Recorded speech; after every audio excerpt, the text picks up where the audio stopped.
we have to account for that 3 points in the first half. I gave Mhm. Trey Lance an A- for his performance, and I stand by that. As you said, I thought he was good throughout the game, not just the second half. So why was the offense in neutral in the first half? A lot of people have touched on it. I think it was Kyle. I think Kyle had a very conservative first half. He's been very conservative with Lance all year. I don't think you're quite ready. I'm not sure you're quite ready. So what we're going to do is run Elijah Mitchell into very stacked boxes, and he was trying to find easy throws he does that for Jimmy, right? A lot of short, easy throws. That's what he was trying to do, and the field was very compacted, I thought. And what ended up happening is in the second half, they took shots. They stretched the field, and they, boom, scored 20 points in the second half. What I would like to see, I guess I understand Kyle getting into it slowly, as you said. He kind of built up the opportunities as he did better.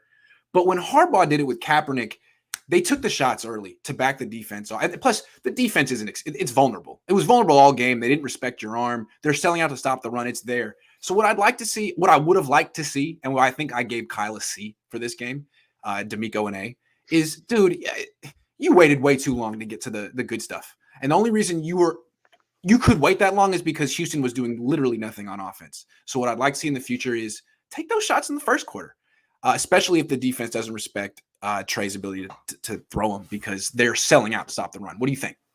I agree, but I think that you will see more of that I think so moving too. forward. I think it was just their first start Fair. playing together. It's a must-win game. I think if he had come out and he had put the ball in his hands and asked him to make some big-time throws down the field and he misses them, then you would say, Fair. why are you doing that to your rookie? So I thought Good he point. had a good plan of easing him into this game.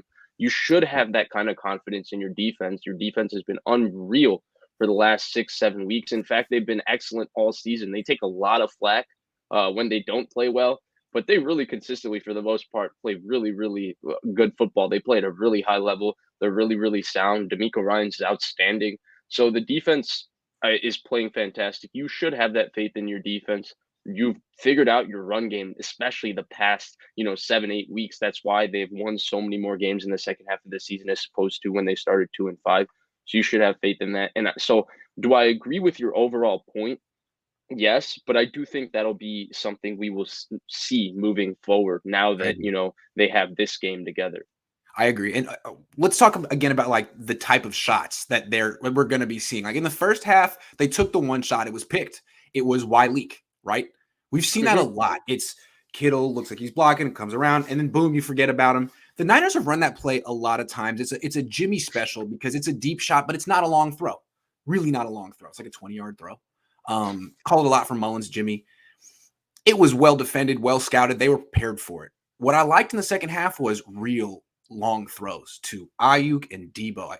Those are throws that you would never call for Jimmy Garoppolo. And there's throws that Trey Lance can make in his sleep. And Right. those are things that really stretch the defense. How do you Like at defend the all of that? the end of the first half, I Yes. think it was an 18-yard little stop route that he threw to Brandon Ayuk. Yes. That was a That great was cool. throw. Yeah. And then the throw to Debo. That's what I expect we'll see. Like, I don't think this offense will be. I don't at any point with Trey Lance. I don't think they want to be that. Is what the Bengals are. Where Jamar Chase has one-on-one on the outside, and Joe Burrow is just going to take a vertical shot to him off a three-step drop against the blitz because Jamar Chase is that physical freak. Niners Right. don't have the kind of receivers that just win deep on the outside every play like that No. against press. And that's not really Trey Lance's game. But I think exactly like you mentioned, the Debo, you'll have a lot of schemed up shots off play Debo. action. And, Garoppolo only hits it if it's or takes the shot if it's fully open. I think Right. Lance is already showing that he's willing if it's open and you got to make the throw, he's willing to take it. Yeah, absolutely.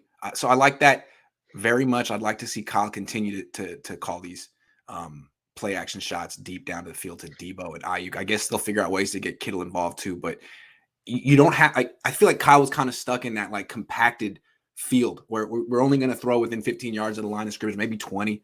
Like, no, let's open the whole thing up because that's really tough on defenses to stop Elijah Mitchell and the boot game. One thing I like about Lance a lot that I've seen is that a lot of times when you do a play action bootleg for a quarterback, you need to give him like a blocker because if there's a guy in his face, he just forces the check down right away. But Lance can make that guy miss. He did it a couple of times, rolling left, guy in his face, pump fakes, back pedals, throws a fade. I mean, he can make the dude. He's very, very athletic. I like that.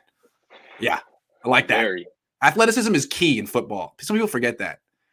There's a romanticism about the guy who stands still and just dices you up from the pocket, and that's great. But it's nice to have I grew up on Steve Young, and it's nice seeing this again. I missed it. No, I think there's a the entire NFL is over romanticized, and I think part of it Yeah. is, no offense, Grant, but the prior media that Yeah. covered the sport in the 80s and 90s were all writers.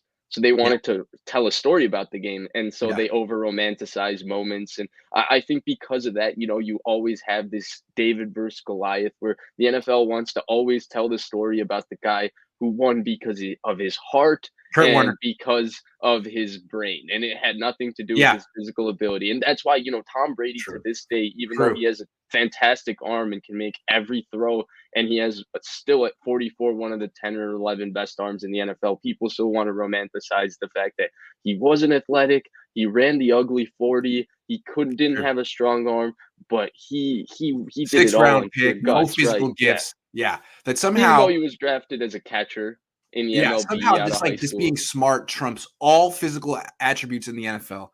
And that's why Kyle Shanahan's gonna make his quarterback debut next season.